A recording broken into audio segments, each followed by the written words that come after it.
کی توجہ چاہتے ہوئے عرض کروں گا، اس مرتبہ 67,000 حاجی وہ حج پہ نہیں جا سکے، اور وہ حکومت کی بھی کمیاں تھیں، کوتاہیاں تھیں، اور ساتھ جو ہے وہ ان حج آپریٹرز ان کی بھی کوتاہیاں تھیں کچھ۔ اب اس مرتبہ حکومت نے پہلے ہی حج پالیسی کا اعلان کیا ہے، اور یہ آنے والی 9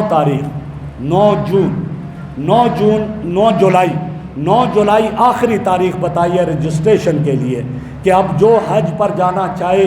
وہ اس کی رجسٹریشن اپنی کروا دے، آن لائن اپنا شناختی کارڈ درج کر کے بعد میں جائے تو اچھی بات ہے، نہ بھی گیا تو کوئی حرج نہیں، لیکن پہلے رجسٹریشن کروائے گا تو اگر بعد میں جانا چاہے تو وہ پھر رہے گا نہیں، جائے گا انشاءاللہ۔ تو اس کے لیے میں آپ سے عرض کر رہا ہوں کہ اپنی رجسٹریشن اپنے شناختی کارڈ درج کر کے کروا لو، اللہ کی طرف سے بلاوا آیا تو چلے جائیں گے انشاءاللہ، اس کے لیے کریں۔ اور میں آخری بات یہ عرض کر رہا ہوں کہ اس کے لیے آپ اچھے لوگوں کا انتخاب کریں، جو آپ کی انتظامی اعتبار سے بھی رہنمائی کریں اچھی طریقے سے، اور جو مذہبی اعتبار سے بھی آپ کی رہنمائی کریں کہ آپ کا حج اچھا ہو۔ میں اس دفعہ گیا، میں پاک سعودیہ نجم کے ساتھ اپنے محترم طیب مسعود بھٹا صاحب کے ساتھ گیا، لیکن خدا کی قسم میں نے جن لوگوں کو وہاں سنا، کئیوں نے کہا ہم 3ری مرتبہ آئے، کئیوں نے کہا ہم 4تھی مرتبہ آئے، لیکن ان کا یہ کہنا تھا جتنا اچھا ہمارا حج اس مرتبہ ہوا ایسا پہلے کبھی بھی انہوں نے کہا نہیں ہوا۔